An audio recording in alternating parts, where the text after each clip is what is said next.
need the UK government, the American government, to tell me to stand before our community to advise our youngsters about the evil of being extreme and radical. I don't need them to tell me that, because my religion already told me that's my responsibility as an imam. As an imam, that's my responsibility. So we're going to criticize them. But for the record, I also dislike the other people who go to the other extreme. People want to apologize about what Allah legislated, like this issue of jihad. There is jihad.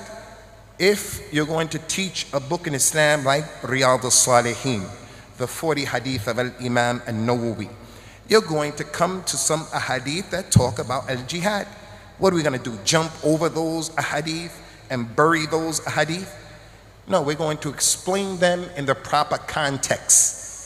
So I don't like the apologetic people who acquiesce, who come and they say jihad, it means to struggle, like going on a diet and losing weight is jihad. No, jihad means something in this religion. And ISIS, they're not doing the jihad of al-Islam. Instead, they're making al-Fasad. So let us look at this issue of ISIS and Boko Haram and the Shabab of Somalia and these other people.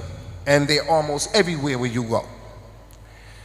There are a few characteristics that these people have that the Prophet told us about, sallallahu alaihi wasallam, and we see it being manifested in them, that the young, intelligent, educated Muslim cannot allow himself to be duped into joining ranks with these people or embracing their ideology. That's what the Prophet meant, sallallahu alaihi wasallam, when he said, Hudathal asnan, sufahal ahlam, very young and crazy ideas. I can't begin to give you the examples in history. Qaeda, a few years ago, they planned on blowing up the biggest oil field in Arabia, the biggest one. Had they been successful, the smoke and the pollutants that would have come as a result of blowing up that big oil field, it would have killed innocent people up to 70 kilometers. What do they say? We don't care. They all die and Allah will judge between them after that. That's not our religion. Our religion came to save people's lives. Islam came to protect the blood and the lives of the people. And you're shedding the blood of innocent people and you claim that the Prophet was upon that, sallallahu alaihi wasallam. He told us in an authentic hadith, La yazalu al-mar'u fi fushatin min dinihi ma lam yusab damin haramin. A person will have the chance to go to Jannah as long as he doesn't spill the blood that's haram. If he spills the blood that's haram, he's in trouble. He's in trouble. One of their characteristics is that they separate themselves from the elders, especially the elders who are the ulama. ISIS, Boko Haram, Al-Qaeda, they don't have a single scholar from amongst them, from any country. Any country. And that's a big problem. In the Quran, Allah Ta'ala mentioned, وَلَوْ رَدُّوهُ إِلَى الرَّسُولِ وَإِلَى أُولِي الْأَمْرِ مِنْهُمْ لَعَلِمَهُ الَّذِينَ يَسْتَنْبِطُونَهُ مِنْهُمْ. If they would have only referred the issue back to the Messenger, sallallahu alaihi wasallam, and those who have been endowed with knowledge, then they would have figured out and explained what the reality. People from ISIS, they are youngsters who don't have any guideposts for them. The third characteristic of these people back then and right now is that they are people of empty slogans. Be careful of these personalities, Islamic political groups, where it's just slogans. I take this microphone and I say, Al-Khilafah, Al-Khilafah, Al-Jihad, Al-Jihad, Al-Islam is the haqq, Al-Islam is the haqq. And all of that is true, and all of that is important. But establish the khilaf in your own house, in your own life. Allah established it in the earth. Make jihad against your own desires. Learn your religion. Make jihad and don't be an ignorant person. Learn about the ahkam that are close to you, dealing with you. Learn about that. Learn about that. Al-Islam is the haqq, Al-Islam is the haqq. then let us see that in your behavior. Don't just come with some kalam.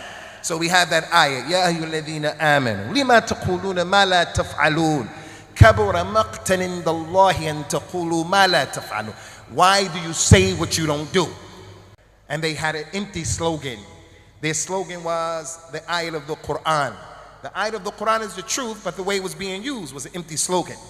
Ala inna al-hukm illa lillah. The rule is only for Allah. Only Allah can judge. وَمَنْ لَمْ يَحْكُمْ بِمَا أَنزَلَ اللَّهُ فَأُولَٰئِكَ هُمُ الْكَافِرُونَ. So we find these people taking these ayat and these ahadith. Al-Khilafah, Al-Khilafah, Al-Jihad, Al-Jihad. We want Islam, it's us, we're the good ones. The hukam are no good, it's us, it's us. The whole ummah is in Jahiliyyah except us, us, us. Empty slogans. So the young person who is emotional, he has no religious knowledge, when he comes and he hears that empty slogan, he's taken away because of an empty slogan and not because of knowledge, sound knowledge.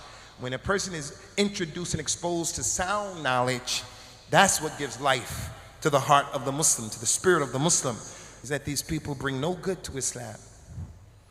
They harm the Muslims and they harm Islam. Unfortunately, they harm Islam and the Muslims. And that's what the Prophet said about them, sallallahu alaihi wasallam. He said, يَقْتُلُونَ أَهْلَ الْإِسْلَامِ وَيَدْعُونَ أَهْلَ الْأَوْثَانِ. They kill the Muslims and they leave the people who are polytheists alone. And that's why, if I was there to catch them, I will annihilate them. I will pulverize them. In concluding, you young people out there, young brothers and young sisters, make something out of yourselves. Don't be like the two young girls from Manchester, twins, Somalis, 16 years old. They were very good in their education, very good. Both of them went to Syria and then to Iraq to marry mujahideen. And then when their father went to get them, there was some fire play going on and the father got shot. My daughter goes to another country and someone marries them without my knowledge? Someone married my daughter without my knowledge?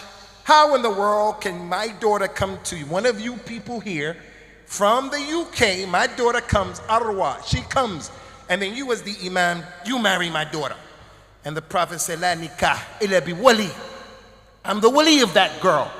How are you going to be making jihad and you marry not one but two daughters off? Young people. She has children, 4 children. She's young, 26, young. She leaves the safety and the security of the UK. Her sister, and her brother's, her husband's sister. They leave with 8 kids, the security of the UK, to go over to Syria where everything is demolished. Who does that? Who does that in their right mind? We have pure water.